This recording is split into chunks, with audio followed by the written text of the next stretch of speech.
All right, good evening and welcome to Futbol En Vivo World Cup Edition. I am your host, Eric McCoy, and I am joined by a man thrilled that the 2022 World Cup final was decided on penalties, the true essence of football. It's David Alvarez. You gotta score and win when it counts. Watching that game, David, I was like, Otherwise, I tell my there's friends, one guy in the world that is happier than everyone that this game is going to penalties, and that guy was otherwise, you. hey, there's many sports you can like cricket or baseball.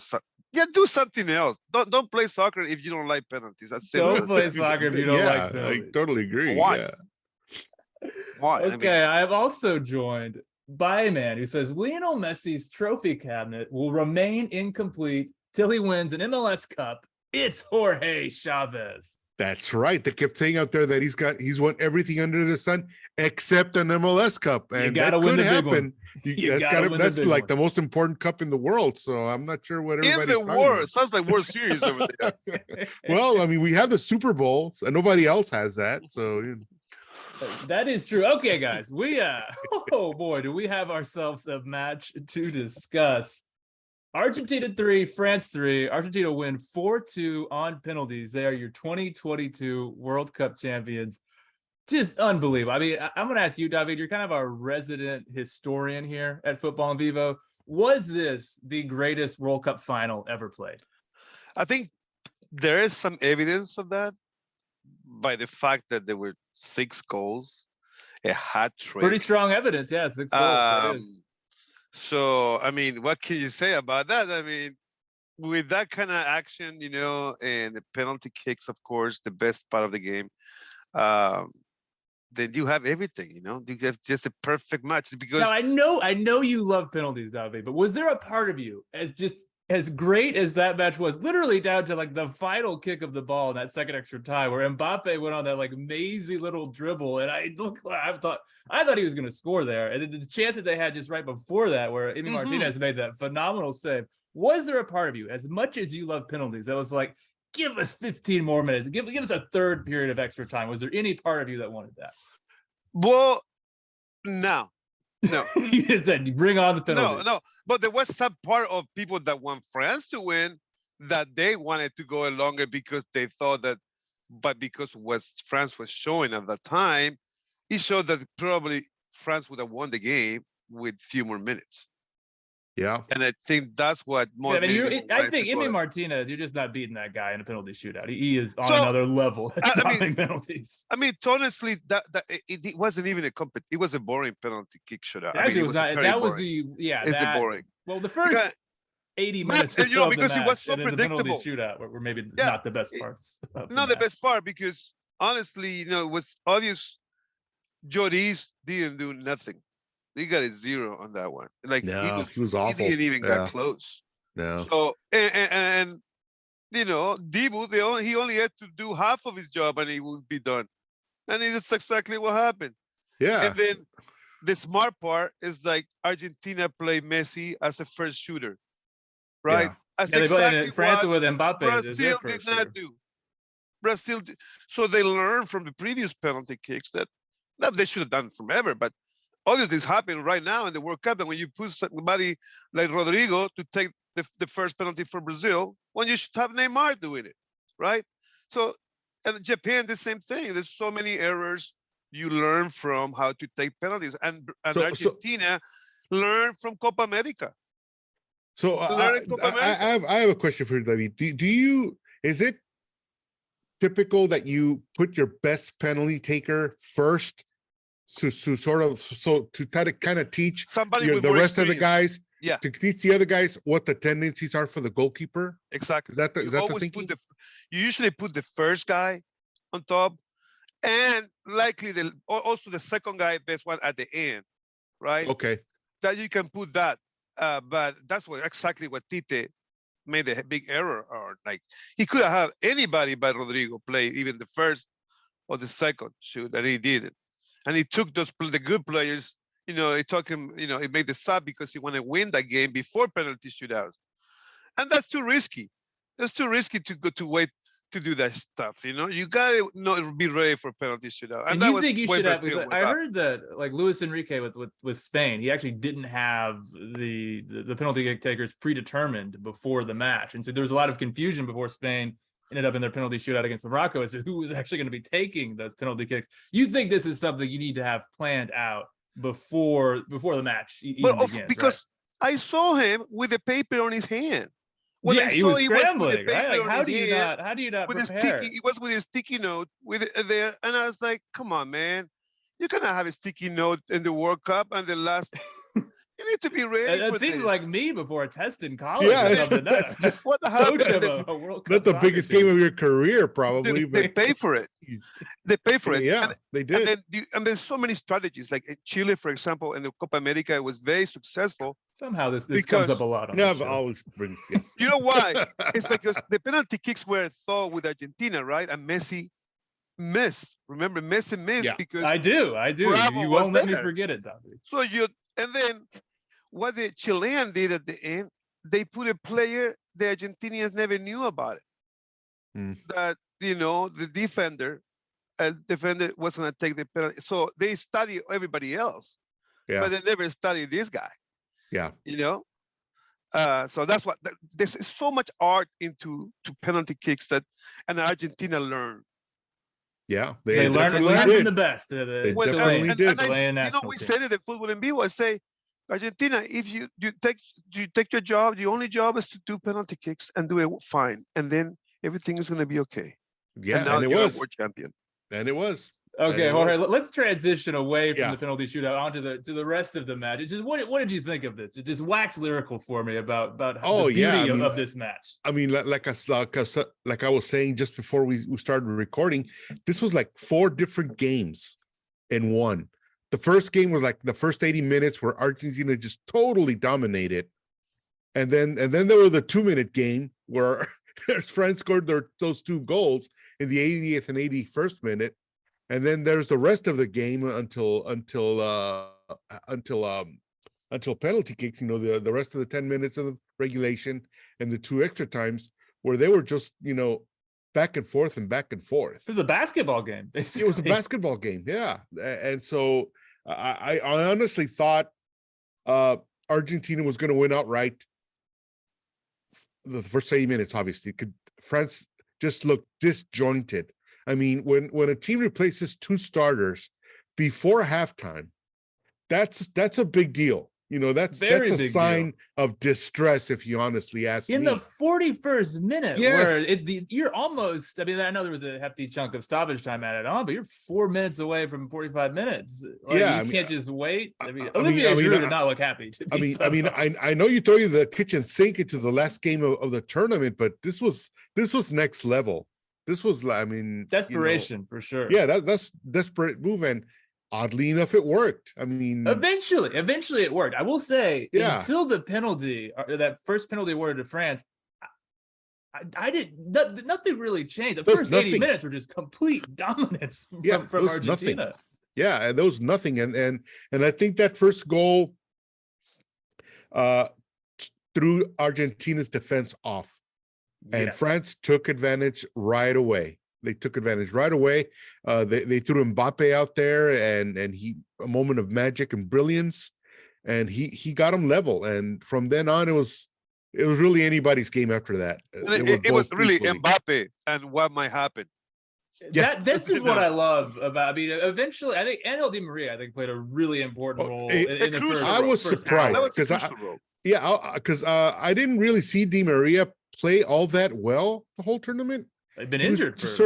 He was just sort of there. He got injured. Yeah, he was injured and all that. So that definitely played a role into his effectiveness.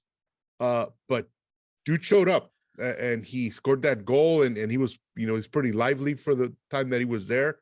But yeah, a lot of people saying, oh, well, all these guys won it and Messi just happened to be there. No, Messi was instrumental in the whole game.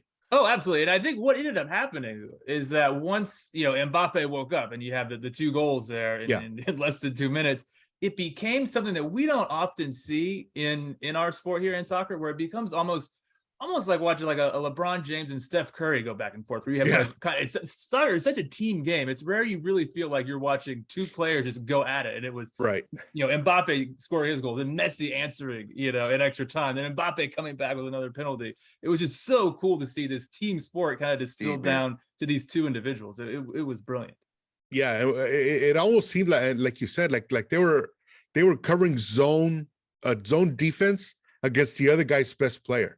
And this was a perfect basketball analogy where it was Mbappe. It was basically Mbappe against the Argentinian defense and Messi against the French defense, and it was great. I gotta tell you that McAllister was pretty much playing like McAllister. He was brilliant. Oh, he was really good. Oh my God, McAllister, great guy. And then you have DePaul playing a great game like always, like very. Yeah, Argentina's midfield was sensational. All three of their them midfielder. Really I mean, it was great. Yeah, and Alvarez playing back and forth. Alvarez going deep. Your cousin David, he had himself quite a tournament. Your name's Alvarez is just a winning game, and a winning name. It's a winning name. Yeah, it's a winning name. The other thing too that I would say about the Messi and Mbappe thing is that it is really hard to score a goal in soccer. I mean, like I think Burnley went like an entire month in the Premier League without scoring a single goal. But in this match, every time Messi or Mbappe got the ball, I felt like they were going to score. Yeah, they were just in that kind of zone. Both of them were wonderful goalies too. Like you have two wonderful goalies. Yeah, that they intimidate anybody, and they were able to do. And you guys are totally right. But Mbappe was at a different speed. Like I don't know, it seems like he woke up. What really helped him is the fact that Griezmann wasn't there anymore. And then Griezmann was on the way. Griezmann was really good this tournament, though. I think Griezmann had a strong tournament. During the game, Griezmann was that was the space that Griezmann was using, and he was on the wave of Mbappe, right? A bit. Also, I think taking Giroud out. You take Giroud out, and you move Mbappe from the left wing to the central area. Well, I would have put Griezmann as a forward myself. I would have put more in the, but again, it's where Mbappe, they're both lefties. So that's the occupy the same areas. Yeah. Well, the lefties. So that's what really opened up the game, and it was a great decision, with the champs, to do so. And I made the game. I really won the game. I mean, Argentina was so dominant, and you couldn't see any way that France would get back to it. There's no way. But you say 80th minute, and this guy made the sub in the 40th minute. I mean, I thought it was so smart. I mean, so risky. So you like the move from Deschamps to make those subs, subbing off Giroud and Dembele. Neither of whom were especially Dembele was really looked off. I mean, Dembele was awful. That's he used to be. He used to be like Di Maria. Like he was brilliant earlier in the tournament, but he really faded the last few games. I mean, he was just nervous. I mean, he made a huge mistake with that penalty with no need. It wasn't even a close. Do you guys agree that was a penalty, right? Yeah. Because I thought it was. I mean, Di Maria was definitely looking to go down, but there was contact. No. And but on my Twitter timeline, there were a lot of people unnecessary complaining about contact. I say, okay, pass me, dude. Don't touch him in the area. I mean, you're already inside the area. Just don't touch him. Dude, so that shows that he was not mentally there, right? Because he could have done everything what Di Maria does. He's the guy that done the all tournament, Dembele, right? He has been the other guy in the other side on the right. He's owned that right flank on the right side, and then Mbappe on the other side, and Griezmann in the middle. That was kind of but this time, Griezmann wasn't there, and I mean, Giroud wasn't there at all. I don't know, he was hurt or something. I only one shot on goal, one header on goal. It should be stated there was, I think, a flu bug that had kind of. That is right. I remember reading that. I remember reading that. Team. Yeah, I think were it not for the comeback and it ended up becoming one of the greatest games ever played, I think there would probably be a bit more of an issue made of that because, Dembele and Giroud and maybe a couple other players, they looked off. They did look off. Yeah, they did look off. So that could. I mean, obviously, they're not going to use that as an excuse. They're professional guys. Hey, they didn't have yerba mate. That's what happened. That is probably right. That is probably right. That's the power of the yerba mate that came through. But I mean, because I remember the same thing happened before the Netherlands US game. Netherlands was hit by the same type, and I think I read somewhere that a lot of people, fans and players, every final you heard about that one team, one of the teams. No, but I mean in this Qatar tournament, in '98, a lot of people. No, Ronaldo, remember Ronaldo was supposed to be, they disappeared, and Ronaldo didn't play. Right, he had a seizure before the final. Do you remember? We never knew what happened with Ronaldo. No, we never did. But as far as this cup's concerned, I think a lot of people were complaining about the air conditioning in Qatar. Yes, that it was up way too high. I mean, if you saw I think both sides, they had long sleeves on for the game, and so that's explained why the guys on the news were wearing jackets.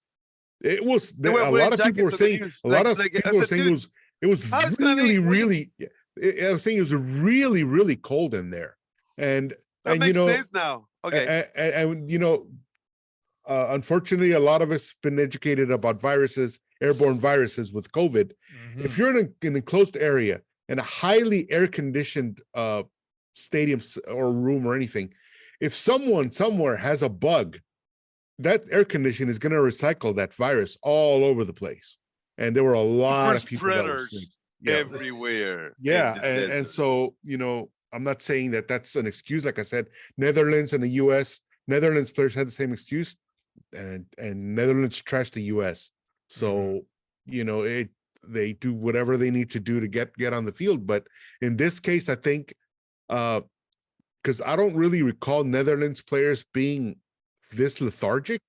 No, they look compared to these, especially especially Dembele and Giroud. But I mean, it is what it is. Yeah, it is kind of amazing that how many things were kind of conspiring against this tournament to take away from the quality of it, right? I mean, you move the tournament from the summer to the winter. You stage it in the middle of a desert. You have this air conditioning that's pumping viruses around everyone. And yet we still had the greatest final that's ever been played. Yeah, so it was. Yeah, you can't stop football, man. You just can't stop it. You cannot stop football from soccer, my friend. It's soccer and football all together, one unit, one word. I love it. We welcome whatever you want to call it. We love it here. And I thought it was interesting that you said that, because if we really look at how it affected the players, there were a lot of guys that, had this tournament been in the summer, would have been on the team. Paul Pogba, probably, and N'Golo Kante, Benzema, Chile, Alexis Sanchez. I don't know how that. I don't know about that. Hey, remember the FIFA decision? Unless they have some more time to kick Ecuador out. Illegal player. Oh yeah. And so it would have happened. Things would have happened, man. Everything could have happened. So things could have been different had this tournament been played. Because I mean, if we really think about it, I remember in this summer, interestingly, was not as hot as I thought it was going to be in Qatar, and it was as hot here. I remember taking a couple of typically more or less when the tournament would have been like, mid-July. And I looked at the temperatures here in the US, and they were around 100, 105. In Qatar, 104, 105. It was the same temperature. So I obviously it was by abundance of precaution that they had it now, but they could, especially thinking now about the air conditioning situation, they could have had it in Qatar in the summer. They really could have, but it was decided, and whatever. Hey, they may have snow in July. Who knows? Could have anything. Now, I did have this question for you guys. Do you think that I was listening to the Spanish football podcast this morning. I just like their hosts. I wanted to get their kind of recap of the tournament, and they posited that because this was actually held kind of in the middle of the club season, that it's possible that players were actually fresher and more fit than what they would have been otherwise had the tournament taken place at its usual time, usually about 6 weeks or so after the European club season ends. Do you think there's any any truth to that? Because I do think overall this was a pretty fantastic World Cup. I think there were a lot of good games played at a pretty high level. Do you think that has anything to do with it? I honestly, I don't think so. I think they prepared the teams and the players themselves knew this was going to be in the summer for quite a few years, so they had time to kind of schedule themselves and their physios and scheduling and all that kind of stuff. That, you know, a lot of these guys for years and years and years train and train and have physio and have all sorts of, you know, procedures and preparations and stuff. So I think it didn't affect them all that much. Yeah, to be honest, there really isn't much of an off season in soccer. Not anymore. I mean, especially post COVID with everything being condensed, like you have like a month. You have like a month or two off between end of seasons in Europe and the beginning of the season. So they're usually cramming friendlies and Nations League and things like that into those windows. And I mean, you have the January window anyway for most clubs anyway for friendlies and training and that kind of thing. So I think a lot of teams in worldwide soccer or football in general organize themselves well for this. So, you know, in fact, I think it was a little bit of advantage for, I mean, any MLS players, because this was there were quite a few MLS players at this there World was Cup. One in fact that won the World Cup, Thiago Almada with Atlanta United. So congratulations to them. I actually saw that outside of the top, I think top 5 European leagues, the most represented league at the World Cup was MLS. Damn straight. So hey, damn straight. So that, you know, that's cool. That's something that is very cool. That you know, a lot of teams are really starting to recognize that it's starting to become a very, very competitive league. Absolutely. And I think a lot of players. And I think Thiago Almada. Thiago Almada is a good example. I think a lot of really powerhouse teams are starting to look at MLS a little bit like a little bit like a feeder league. It is I think so. Like the Eredivisie or Portuguese league. But a feeder league for players that are going to be important to them in the future. Ricky Puig, he's what, 23? So he's still very young. So he's going to be a very important player for Spain, and he's playing in LA Galaxy. Yes. So, you know, there's a lot of guys. I just heard some signings from Brazilian teams that are sending 22-year-olds to MLS for the same kinds of reasons. So hey, I know a place you can find great players. It's the border between Ecuador and Colombia. That's what many of the Ecuadorian players actually come from. Oh, interesting. Yeah. This kind of insight you only find here. Inside news, you know. This is incredible. As a very talented. Yeah. There's some areas like they're just talent in just specific areas, very small population. Right. The same thing you can say, you know, with Croatia. Croatia. If you want a midfielder, that's where you go, Croatia. Now, I got a couple of big picture questions for you guys. It's kind of on the legacy of the central protagonists from this match. We got to start with Lionel Messi. David. Greatest of all time. Okay, you answered my question. Now I want to get your thoughts, David. You're the historian. You've got the perspective of history here. Is he the greatest of all time?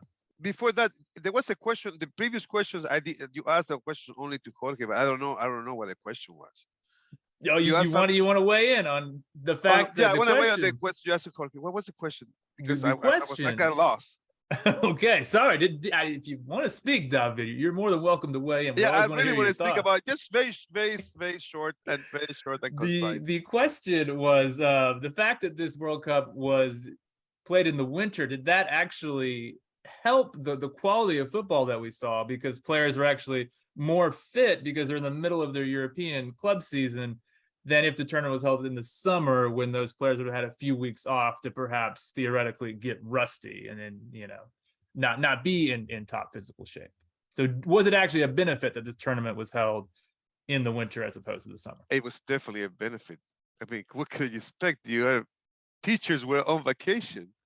that week, and the first day of the World Cup. So a benefit to you So personally. the I'm only thing we speaking more about teachers have the to players, do, the actual especially players. soccer teachers, it's like, hey, this is your assignment right there. Let's go watch the games. I mean, I wish you were my teacher in high school. I would have been awesome. And I need to sign up for your class. All the questions are already there, and you have to build your own bracket. And if you are right on the bracket, you are excused from the final. Wow. So some kids, they are going to be excused from, not today. None of the kids today got excused, but everybody else, we'll see. I know some kids they got it too. They got the final right. So yeah, it's the best time to have the World Cup right now when that happens. So you would like to see more Winter World Cups in the future? I don't care. If you have AC, you can do it with the world. Yeah, I mean, anytime. Yeah. But just keep it.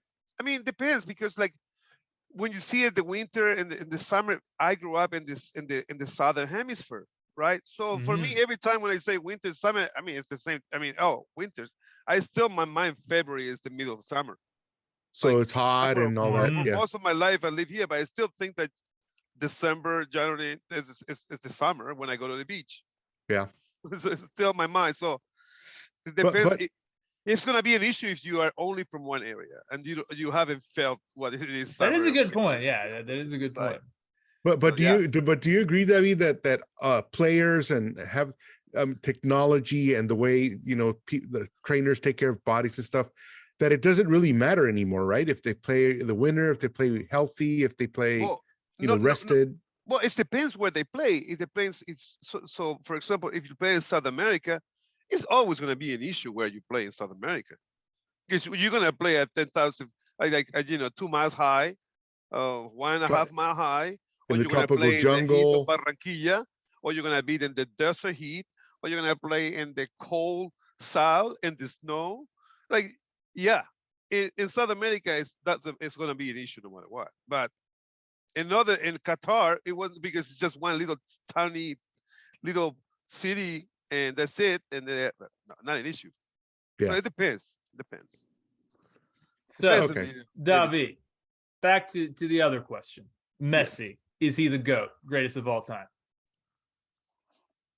I never liked that really question. I never liked those questions. It's like I actually don't like them either. But I was curious to get your thoughts. I think it's difficult to compare players from different generations. Because when you say, for me as just a new guy that doesn't like to do that, I always like Pelé. I think it's the greatest of all time. So you think it's Pelé? That is, he won 3 World Cups. He was on 3 World Cups. He did not win the 1962 because it was a Garrincha and Vava that won that 62 because he was hurt after the second game. But he was involved in the other 2 World Cups, and then he moved on. And like you can see him, something that you can see it from the goal. If you got a goal, you got to be like Pelé. You have even amount of goals with your right and your left. Not much different for how you're going to score with the head, how many head. So he very far, like Messi, Maradona, or you name, everybody's pretty far away from what they did. So has David changed your mind at all, Jorge? No, because I tend to think, I mean, who really did Pelé as great as he was? He really didn't have any competition during any contemporary that could be considered an equal to Pelé. Pelé was always great in his time, but Messi, I mean, had Ronaldo. He's got Mbappe now. He's got a lot. There's a lot of competition. The players have gotten a lot more talent. That has nothing to do with it. Oh, that has absolutely a lot to do with it, because nothing to do with it. Like, yes, the numbers don't lie. The numbers don't lie. Numbers don't lie, but get 3 World Cups. When you get 3 World Cups, you're going to be the GOAT. Easy. Right, but that's because nobody else had any players to compete against Pelé. So obviously it was easy. I'm sorry, but you cannot change history. Oh, I know. I agree. You cannot change history. But the only thing you can do is to make history. That's true. Right? That's true. I agree with that. But then if Messi wins another World Cup, he's gonna be very close to be the best in the world. But 40 years old when he wins. But I look at it this way. To use a basketball analogy, when you ask someone who's the greatest basketball player in the world, is it Michael Jordan? Is it Kobe Bryant? Because Kareem Abdul-Jabbar has the most points in the world, and LeBron James now has more than that. So which one of those four guys is the greatest of all time? You really can't compare, but they had a lot of competition amongst themselves. Okay, I think it's a good point, the competition, but it's irrelevant. I think it is. Because I got the first point. I agree with you, Jorge. Yeah, you cannot really compare. I mean, I cannot say compare eras. Yeah, I cannot say that if you're gonna compare them, you're gonna need to compare it with the numbers, individual numbers. Because that's the only thing that we can. That's the only thing you're gonna compare. Okay, but in real world, it's hard to compare them because they play in different times. Yep, people play in different times, different eras. The ball was much heavier when it got wet. You can be killed by the time when Pelé played. The Battle of Santiago, 1962. People got hurt for life. People could never walk against some of the Russian players after that. The equipment was different. There were battles there. There was no red cards. Yeah, no yellow cards. You could play with concussions and nobody would. Wouldn't mind. So don't tell me that Pelé didn't have competition, but he had absolutely. Oh yeah, especially on his chin. I mean, in his legs, he got hit. But you got the chance to see him in the U.S. when he played here. In the Cosmos, he had a great rivalry with the Italians, Beckenbauer and all those guys. Yeah, you can see he played with. Out here, he played with competition. He was older, but he compete with other people. So, and I mean, I don't want to make an argument about him, but I'm just saying that numbers don't lie.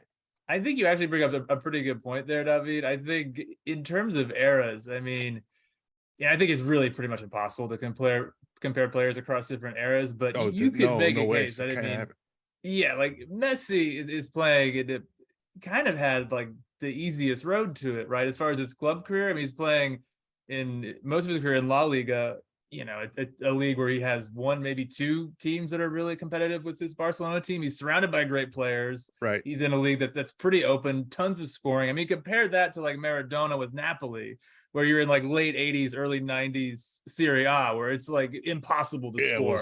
It was hand-to-hand combat. Yeah, hand-to-hand combat, the toughest defenses anyone's ever seen. It is difficult, but you can't.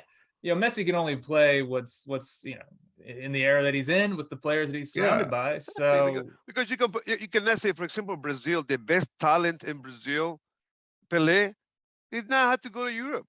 He never went to Europe. That would have been interesting had Pelé gone to Europe. The point is different. The point is like it's such much talent in Brazil at that time, so much competition in there that you didn't know about it. Yeah, there wasn't the mass exodus to Europe that you have now. None of the kids that would have been to Europe didn't go to Europe then. Yes. Nobody went to Europe, right? No, they stayed home. Only a few, the only one, like you can say, some Argentinians, Di Stefano, right, made it because he went to Colombia. He was like a really world traveler. So, and then from Colombia went to Spain, but there was not a case of, that exchange of player we have today. So again, it's hard to compare. That's true, because a lot of in those eras, probably I think Maradona is probably the one that spurred a lot of the cross-continental type of player swaps, and maybe Hugo Sanchez maybe as well. Well, it was sort of started in the 70s, because in the 70s, late 60s, I think. Well, after the World Cup, the 60s World Cup. That's when things start to move. Yeah, Argentina to Italy was a pretty well-trodden path. There were a lot of players. But other than that, I mean, George Best played all his time in Europe. Hey, by the way, Beckenbauer played all his time in Germany. Little thing, all these guys they played a lot in their domestic leagues. Italy won the World Cup in the 30s with Argentinian players. If you didn't know that. But don't they have dual citizenship? I mean, you're the historian. They did at that time. They were like recent. Some of them were actually born in Italy. They were illegal immigrants in there. But even to this day, half of the team was illegal. isn't it real easy to get, if you're an Argentinian, to get Italian citizenship? I thought it was like Nowadays, almost automatic. You only had you need to have a grandpa. And everybody claims to have every Argentinian claims to have an Italian grandma anyway. So. Yeah, that's what it is. Yeah. But, Okay. and half of many Argentinians are Jewish, and they can claim like Jewish. And they can claim in many of the European, especially Russian. Many of there was a lot of Russians and a lot of that's true, and a lot of Germans too. But anyways, German, Russian, they can play.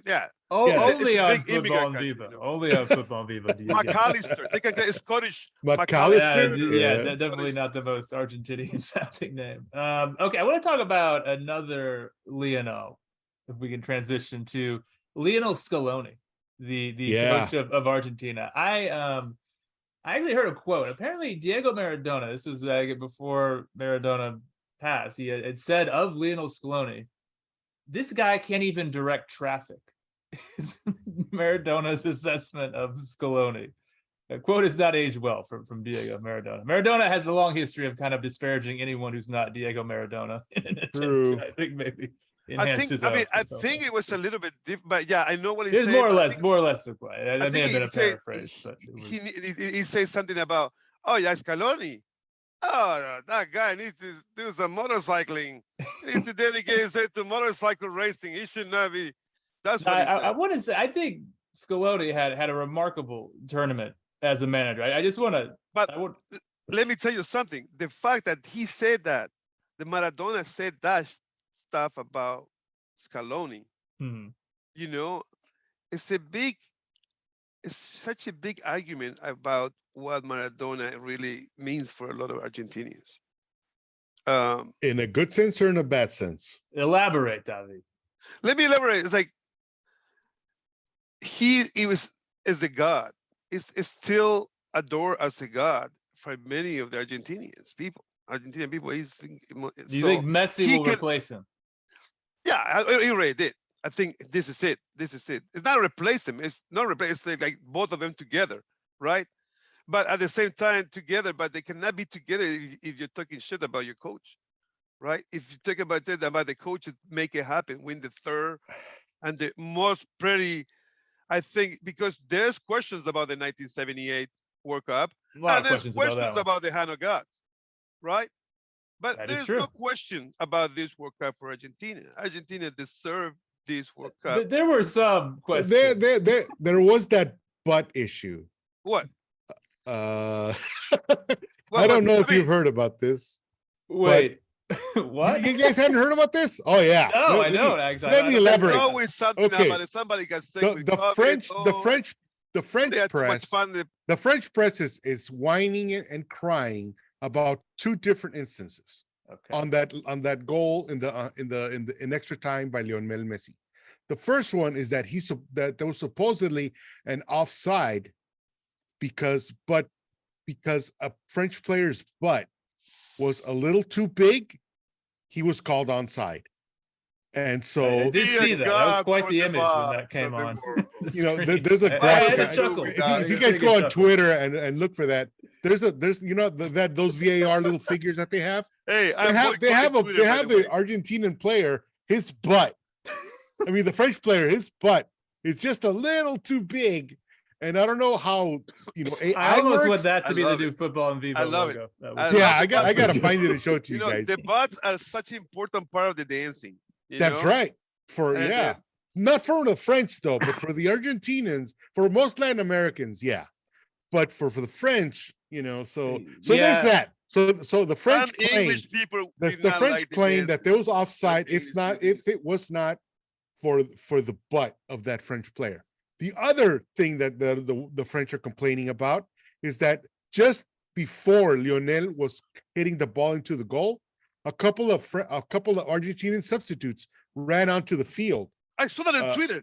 I actually did just before we started recording. I did see that. Yeah, and so that could have cost them that goal by Lionel Messi, and giving them a free kick. But interestingly enough, do you guys know who the fourth official was that did not call that foul, the right? Austin guy. Yeah, Austin Austin. Zone The Austin, Ismail yeah, we know. Tifa. Yeah. And so he did not Blame call it anything. on the Austinites. Blame it on and- the Austinites again, Blame man. it on the Austinites. That's Always, like blaming Austin always yourself. ruining football for the world. If you blame yourself for it, oh my God, what are you gonna do? I Go to honestly, Barton I don't want to Hey. watch a sport where you would call back an iconic goal like that because on some little stupid technicality that didn't affect the Yeah. play. If it affected the play, okay, but it did not. Yeah, affect I the mean, play, we've so seen come plenty of times where a substitute Hey, you goes got me. onto the I field I and don't know. affects I the don't ball or nothing. You something. give me a great idea, Jorge. You know, Uh-oh. so every time that Austin FC wins the championship, I'm gonna go jump on Barton Springs. every time Austin FC wins a it'll be multiple Yeah, and Austin instead of FC going to the championships. Capitolio, like Oh, everybody goes. oh, natural, David?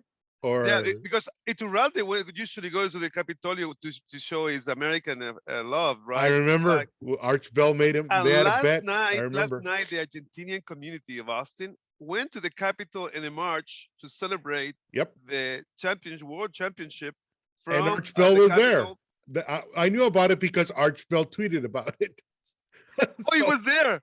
He was Oh there. my God! Yeah, that With his was like, I family. really want to see it. I seen some videos, you know, because I knew that was gonna happen, and I was Yeah. like, I supported Argentina and the win, but I will not do that.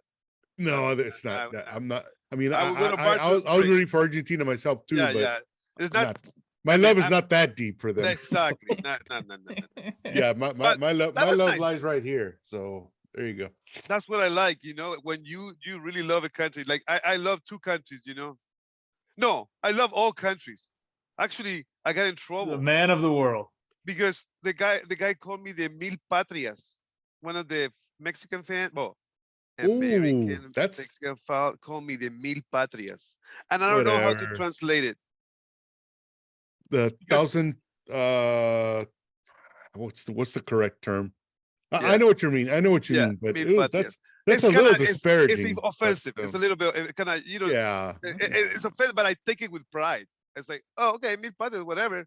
If you know what patria means, it's Yeah. like fatherland, motherland, Oh, so you're like a man of many many countries, but this motherlands, is kind many of said patrias. Yeah. derogatorily, I guess. It's not a pejorative, you know. It sounds pejorative, and it is pejorative, but if you really analyze it, I like, honestly, nah. that seems like a compliment to me, David. Us- I would love to be I a man. take it. of we- many we- countries. That's the way yeah. I took it. We That's we the- had Futbol En Vivo like to take disparaging remarks and make them positive. So, Absolutely. Exactly. I totally agree with you, Eric. That's- that this was a compliment.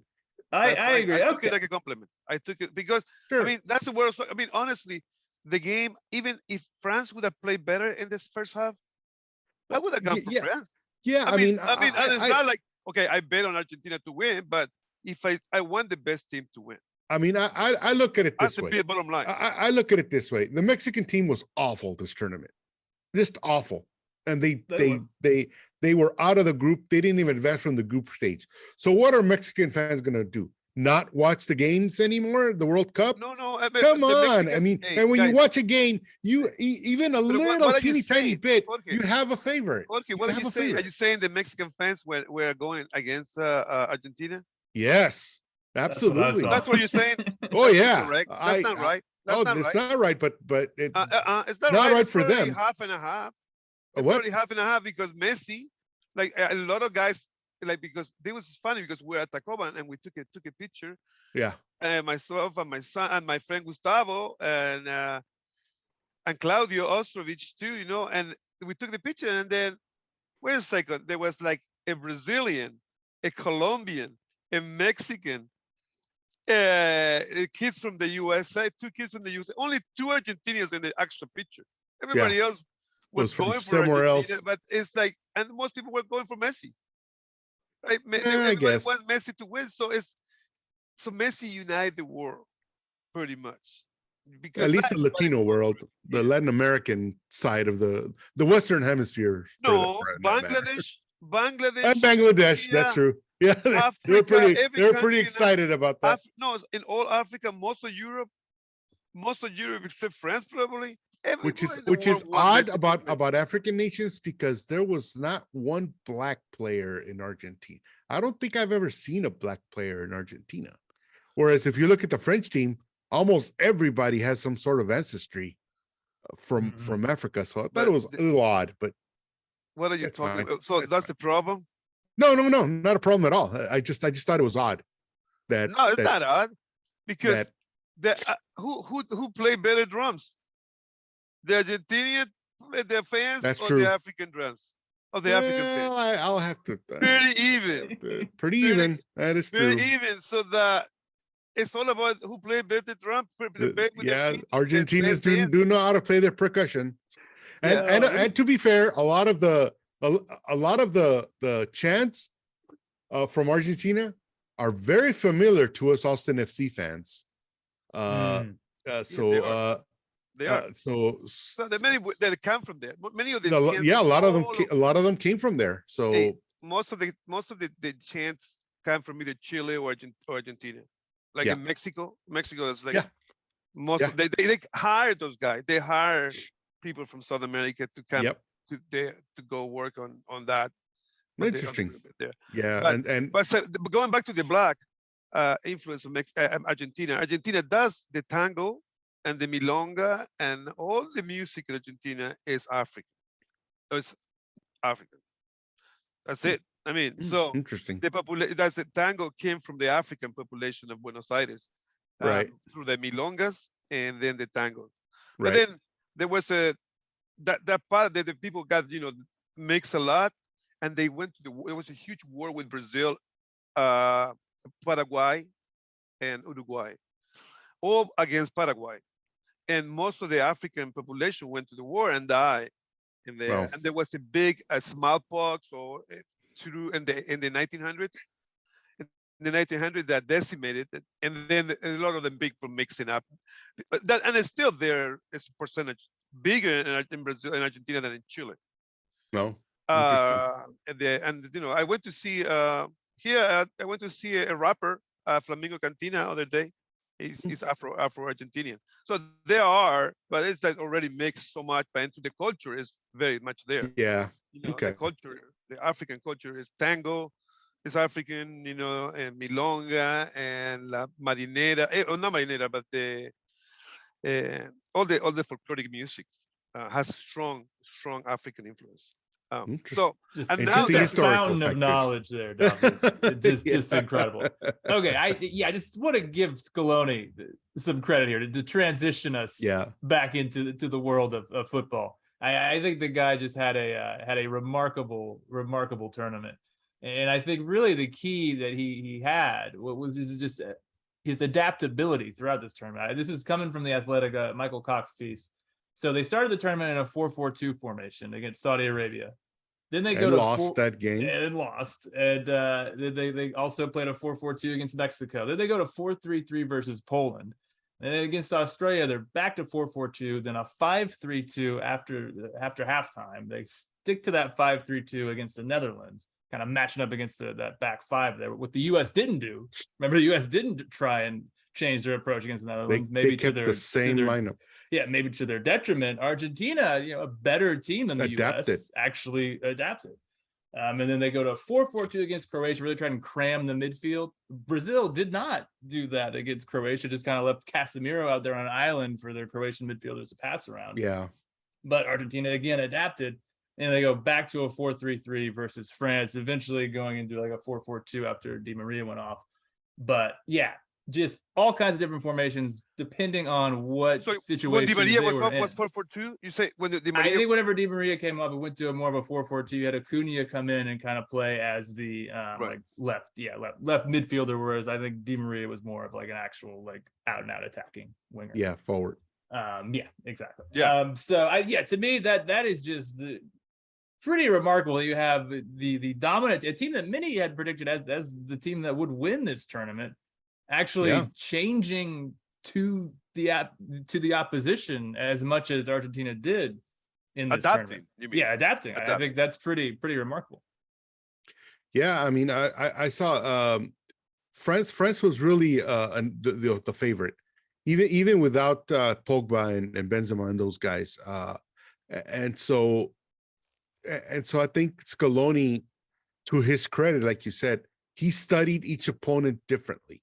He didn't really look ahead to anybody. He looked at the team that was right in front of him, and saw the where he could exploit, and he used the formations that he had. But that's also a credit to the players. I mean, there's a lot of flexibility in that Argentinian team, that really a lot of the forwards and midfielders can mix and match to form on the spot whatever formations Scaloni needed. And so they could trot out the same exact players and have 4 or 5 different formations. So that's true. That was it smelled like a Guardiola Man City. Yes, exactly like it. When The you have a interchangeability. forward, you have 2 extremely good forwards, but one needs to be on the bench. And in this case, Lautaro had to be on the bench. Yep. As the opposite with Man City, right? Alvarez had to be on the bench. Yeah. Now I want to ask you, David, this Argentina team in general, like, how do you think they'll be remembered? Are they going to be remembered as one of the all-time great World Cup champions? Yeah. Yes. You think so? Yeah, I think so. I mean, you can. That's what I was thinking when I was watching the game. I was thinking about this is going to be a classic.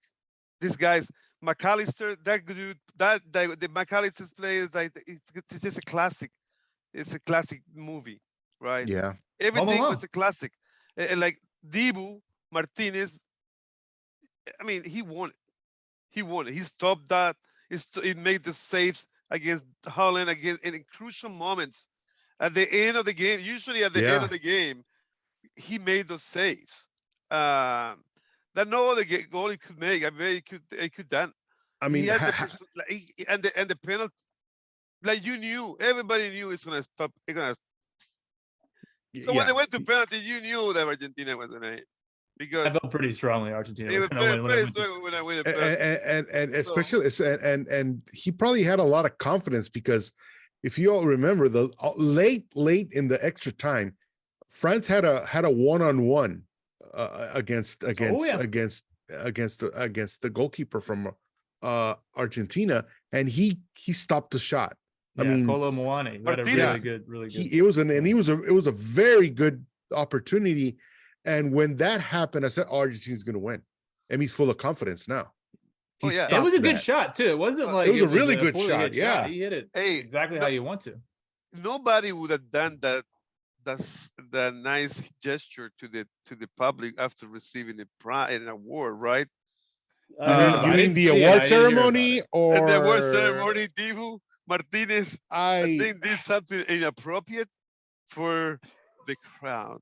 I know he's not going to care, and I know that he explained it. I read it somewhere today that he explained that he did that because the French fans were booing him, and so that's why he did that. Like the Dutch. He want to do the same thing that they did to the Dutch. Yeah, the little thing. Yeah. So this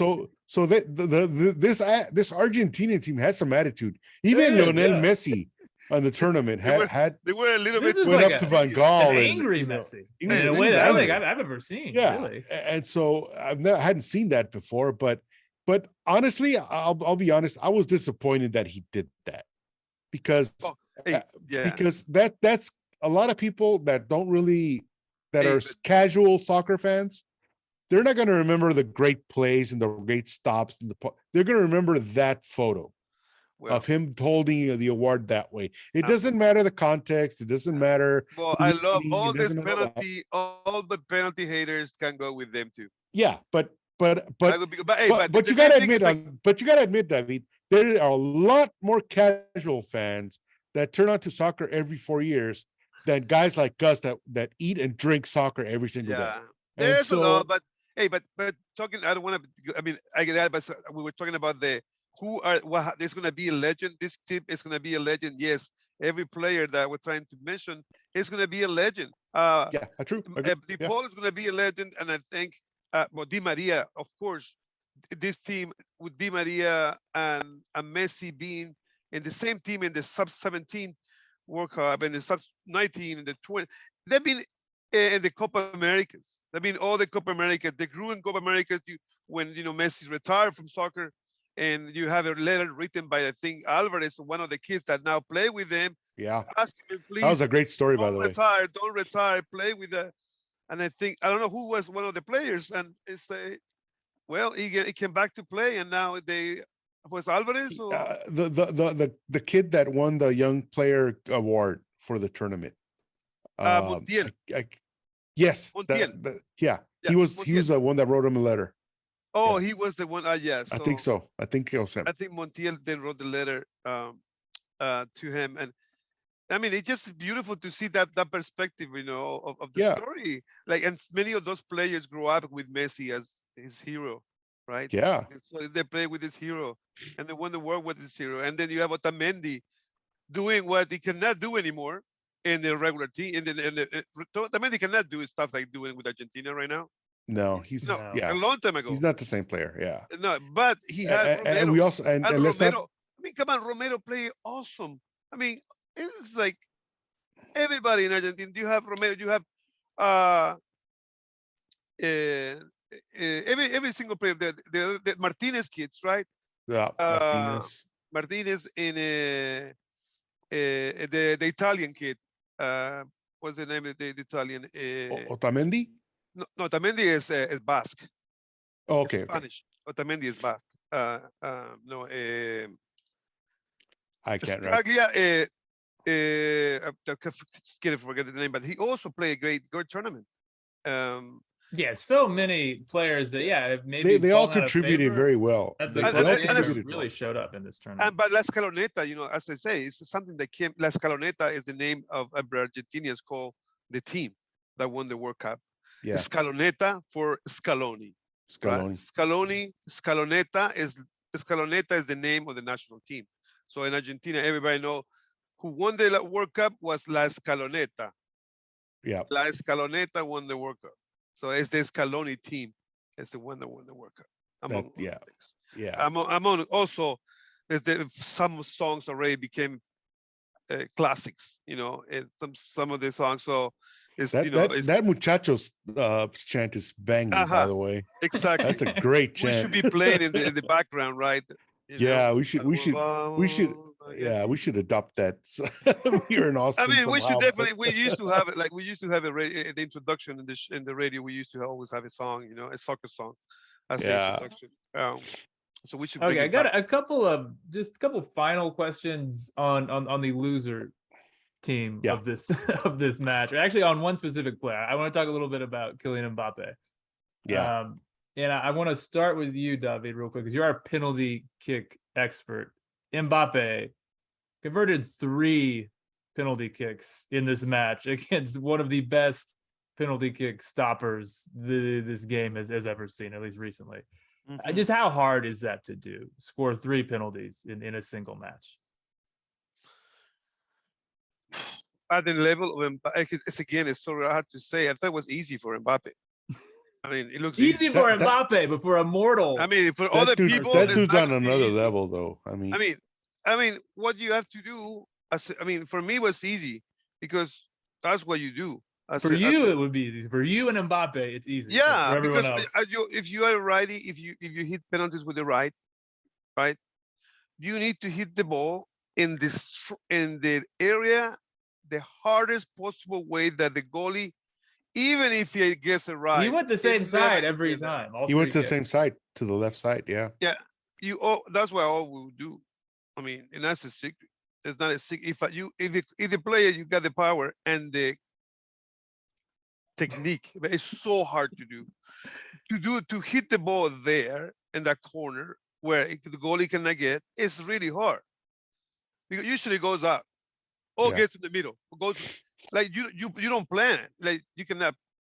Usually my shot I scored many times penalties, and most of the time didn't go there. But I hit it with so much power that it got in. It got in. With the exception when I have good goalies. When there were good goalies, it was really hard. I mean, he was going up against a very good goalkeeper. But that's when you have to put it exactly right there again. He do that 3 times in one match. I think or do a Panenka. The Panenkas also are something that you always is a classic on penalty kicks. You will see a couple of them. Yeah, you're just taking the goalkeeper out with stuff like that. Because we saw earlier. I think Messi's first penalty kick, it was awful. He was so risky. I thought the goalkeeper was going to stop. He didn't put power. That's not one of his strengths. He did not put power on that penalty kicks. He was he just sort of aimed it away from the goalkeeper. We got lucky that Lloris was so bad. Lloris just guessed wrong. That's all that really happened. He guessed wrong. He guessed the wrong side. Any other goalie, it was such a bad shot. I mean, I There felt was no bad for power. Messi, It was and I felt good that it went in, but it was sure, but honestly a really bad penalty. he was fortunate that Yeah. Lloris went the wrong way. Yeah. Totally. So one final question. I want to ask this of you, Jorge, and then you can weigh in as well, David. But just kind of on Mbappe. I mean, was this kind of just like a passing of the torch kind of match here when we see, Messi, this is more than likely his final World Cup. Is this kind of this match, Mbappe, was this him cementing himself as the heir apparent to Messi, or at the very least, the next greatest player in the sport? Well, we got to remember there is a certain guy who plays at Manchester City who I think might be in the conversation Haaland as well. is going to be an important factor, but Haaland doesn't have a team that doesn't have the national team that Norway Mbappe not has. Likely to be making runs like this. There's a lot more talent in France than in shouldn't agree Norway. with that anyways. But why not? I mean, not yet. But You I think think Norway yet. might be an emerging power? There is a lot of material there in the midfield. Yeah, but I mean, I look at it this way. Look at Italy. They have not been in the World Cup the last 2 cycles. And you cannot tell me that Italy doesn't have as much or more talent than a France or a Netherlands or Norway. They have a lot of talent and they suck. They have not been a very good team. So what do you learn? Inserting Haaland in there. Same thing. Hey, I mean, okay, you're talking to the chore because my team, I haven't been in the World Cup twice with such a lot of talent, a lot of talent that we can say the same thing about Colombia. Colombia has exactly same situation. You can say that about Peru and Paraguay. You can say about many South American teams that maybe we play pretty soon, but right. What you can the bottom line is the coach. I totally agree. I totally agree. I mean, not just the coach, but the coach, the president of the association is very important. Whoever hired the coach and what kind of the coach can do or cannot do, and the people and the media. So you have to deal with so many different layers. Yeah. If you're gonna have a successful team. Yeah, because I look at it this way. If you took a Pep Guardiola, and I know he signed with Man City to 2025, but that's 2025 or 24. I can't remember, but that's just enough time for a national team, and he has national team aspirations.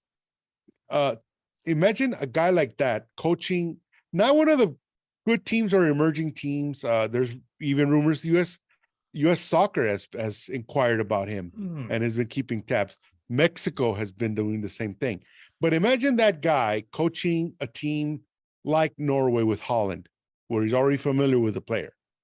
Getting a team like that. Odegaard is also be there, interesting right? to see. Yeah, you're right. They do you have some good players. Emerging players. But the original question is Mbappe the heir apparent? Mbappe is only 23. And he's already have a World Cup title to his name when he was 19. Scored 12 goals, World Cup goals already. He was a Golden Boot winner this time. His career as the greatest.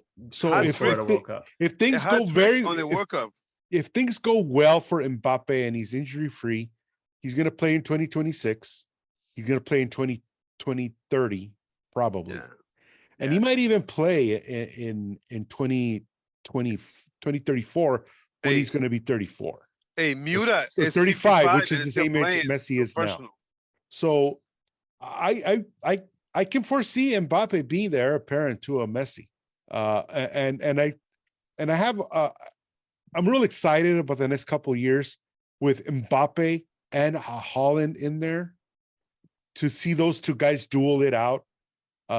It's going to be very exciting. And I do foresee Haaland being a linchpin for his team in Norway to start making World Cups. I mean, a talented guy like that just exudes confidence in the rest of his teammates. Yeah, we're going to a 48-team field next. That also helps a lot. That could increase that also helps a lot of making it. I mean, it was such a privilege, to have to see these guys play. And Mbappe, of course, I think it is in that area. I mean, this is another player that comes in a different time now. Like this is the time we see the Ronaldo and Messi, battle that was just of the ages, when they were in Barcelona and Real Madrid. Yeah. And So teammates, we by gotta the way. see if you're gonna see something like that again, it's gonna be hard. Yeah, I think that's a a good point, David. I think it's important to remember that, like, particularly Messi. Yeah. It's perhaps unlikely that a player as good as Messi is going to come along immediately as Messi is winding down his career. It may be another 20, 30 years before we see someone as good as Messi. Right. Again. So. And like you said, I mean, they're just different players. I mean, you can't compare a Holland with a Messi at the same time with their careers, because they're just different players. And different time and different friends and different story. But it's just such a privilege to have Mbappe being there and enjoying his speed, and nobody had the speed. Like it's hard to compare. Like, okay, some of this move, he is the only person that can do this stuff. Yeah. It's like stuff nobody can. And same thing with Messi, stuff that nobody else but Messi can do. I think the thing, I mean, Mbappe's speed is incredible, and I think everyone knew that. But I think in this match, what you saw too is just his dribbling ability. Like I think that's what really impressed me. He was so good. The dribbling on the speed that he dribbled on high speed at a high speed, and then his ball striking ability. I mean, that goal, the second goal he scored, no doubt about it. Unbelievable, just an incredible goal. No, it's amazing. And I mean, honestly, if you think the would have happened, that he would have had the ball one more time, he's going to dribble the entire Argentinian team. And he almost did it too. Right at the end, he almost did it too. No, that's what I said. He did it. He could have done the next time. He did it once. He would have a little bit more time. He would have done it again. That's what I might probably. Because he pretty much did that. Dribbled the half of the team out there. It's amazing to see him. But Mbappe is what it is, and he already is the GOAT. I mean, you can see in PSG, he is more important than Messi or Neymar together. So it's like no doubt about it that he's the main guy already. Do you guys kind of an follow-up question to that? Do you think he's going to end up in somewhere in Europe, somewhere else in Europe, either La Liga or in Premier League? Because I think he's because remember the president asked him not to move, and he's not going to move from France. Ever? He's not moved to France. He didn't sign that long of a contract, and there were rumors before the World Cup. He wanted to go to Real Madrid. He wants to go to Real Madrid. He wants to go to Real Madrid. I think that's his dream. Personally, I hope it happens. I do too. PSG, but that's a one-team league. I would like to see him in a more competitive league. So. Yeah, it's really one-team league, honestly. Yeah. Marseille, and kind of a little. Olympique, Marseille. To Mbappe's credit, it's a one-team league, but he actually won it with a team that wasn't that team when he was playing at Monaco, and they upset PSG. That's how good Mbappe is. Yeah, so. but I think his aspirations. 5,000 people fit in that stadium in Monaco. But I mean, PSG's ambitions are obviously, if they're the undisputed kings of French football, but they have bigger aspirations. They want Champions League. Absolutely. And I just don't see it that them doing that. And a guy, Neymar's already won a Champions League. Messi's always won a Champions League. Don't you think Mbappe wants to win one and look for the opportunity to be in a team that can win one? So Real Madrid, it's got a better option to win one. But don't forget about all the new kids that are like coming in right now as we speak. Just today in my class, they say, "Hey, profe," one of my students says, "My cousin, he played for Manchester United, and he really wants to play for the U.S. national team." Wow. Who's his cousin? Poniak. He say it's the same as his last name. Poniak. It's like a Polish name, but he says he's coming back. He's playing in Europe, like and he wants to play for the US. That's his goal to play. And like him, line him up. Sure, I know some people. I could pass the word along.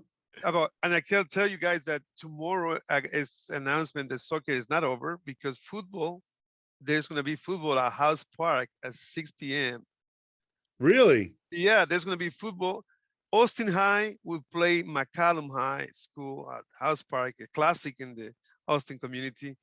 And I'll be coaching, assistant coach for Austin High in the varsity game. Wow. And I'll be coaching the JVA game. But in the varsity, I will play against my own son, Luca Alvarez, which is another prospect with a nice another forward, 6'2", that is looking for also some teams to play, so it's a showcase, that we'll see what, will happen. It's a classic we play every year with McCallum and Austin High, but it's nice to play against your own son. That's interesting. Yeah. Prediction, guys. Prediction. You have any prediction for that, McCallum? I predict an Allen is an Allen from the Alvarez household is going to win. All right, that's a good prediction, David. I gotta go with your coaching expertise, man. I hear you're genius every week on this show, so I wouldn't bet against you. I tied my first game with Vandergrift. That's cool. That's good. Yeah. And I'm doing okay. Yeah, that's good. Let's see, McCallum. And then next year, Lake Travis and West Lake and Ripon Springs will wait. All right. Well, okay. I think we're probably just about out of time here. I had a few other topics I wanted to get to, but obviously we couldn't stop talking about that game. I'm sorry. We World Cup too long. Yeah, that's what happens. Any final thoughts on this most remarkable of matches that we just witnessed? I'm glad Qatar was the last place team in the tournament. I agree. I thought it was the wrong place and time to give that robe to Lionel Messi in the presentation. There's a time and a place for that, and you don't want to cover. You do not want to cover your team jersey in an occasion like that, even if it was transparent and it was a nice gesture by the Qataris and all that. That's great. It's nothing against that. It's just that that moment should not have happened, in my opinion. But other than that, I thought it was a good tournament. A lot of great games, a lot of heartbreaking games, a lot of heart attack games. So it was a good tournament. Yes. Well said, Jorge. David, any final thoughts for us here? Well, I think Ivana know the Croatian model that defies the laws of Qatar, with their presence on the stadium. This took a turn. I think she probably was one of the highlights of the tournament. To be honest, I mean, not because the amount of followers she got now, but the fact are you one of the followers? No. I don't do Instagram right now, but right now. But anyways, I mean, she could follow me, but maybe we'll see. Yeah, because I highlight her in Futbol En Vivo, right? She's okay. Well, maybe we should tag her. Could get a new fan. She defy all what's wrong with Qatar, right? She defy and she show the hypocrisy of having, a sand dune country with no history playing soccer, with abuse of human rights, with killing thousands of people being in the stadium for just something they pay for it, under the table. And they keep having problems now in Europe with the union, another Qatari money trying to move. That's things, right. I remember. I read about that. Yeah. So it's something like a criminal is being, hey, great, you applauded. Did a good job, yeah. Right. Let's not forget about that. And I much agree. And from with the Grand Wall, right? Just also, the Grand Wall. This is what happened there too. It was two people that died that day. It was him and a security guard. Stadium. Well, a photographer as well. Those actually the same game in the same game. Same game. Died in the same game. So it does show you, something that you cannot forget about it. But I mean, it also showed all the hypocrisy. But at the end of the day, we have one of the best World Cup ever, with a lot of illegal stuff that happened before, during, and after. But it's still a beautiful World Cup, that an example to the world, and makes there were war. People did not go to war. There was peace with everybody watching the game.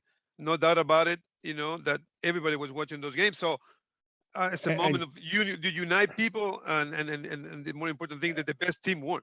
And the just the best team. and just the emotions. I mean, I watched the game on Telemundo, and just to hear Andrés Cantor yes. crying that Argentina was- somos campeones, I mean, I cried a little bit when he was there. He was saying it was beautiful to do that because actually that's what we watch most of the game with the Fox. yeah, Fox view, it's an but emotional with the game. sound of Telemundo. Yeah, Because the other one was horrible. The Fox Fox is terrible. Fox is was awful. like, They was really pausing all the time. It's like, it dude, was, this is like, think that you are in the radio and you are doing the radio. yeah, That's the way you do games. Like you are on the radio. like exactly. People You know what's describe happening. everything. Who's touching the ball? I Because don't want to hear the other stuff. when I watched the replay of that last penalty by Argentina, the only thing the commentator said was yes. That's all you And need. instead of That's it. And the crowd was happy, and the shouting and the scenes and all that. But if you look at Telemundo, when that shot goes in, Andrés Cantor just let all the 36 years of frustration out, and crying, and you could see spit coming out of his mouth. It just kept going and going and going and going. It was great. That was awesome. That's what it's about. That's what it's about. all about right there. And so I know that a lot of people say that there's it was great. I thought it was great. So nice to see that, and he was touching Borgi and he was born. He moved here as a teenager. Yeah, he moved here as an adolescent. So I thought it was great. Yeah, great stuff. Well, hey, a lot of fun. Glad we could recap everything here and talk about one of the greatest games to have ever been played. It's been a lot of fun to you guys. Hey, 2023 is going to be a big year for Futbol En Vivo, so stay tuned, everyone. Yeah, and tomorrow's the MLS releases the season schedule, so that'll be fun. That'll be fun. All right, start talk to you guys some soon. games. All right, see y'all.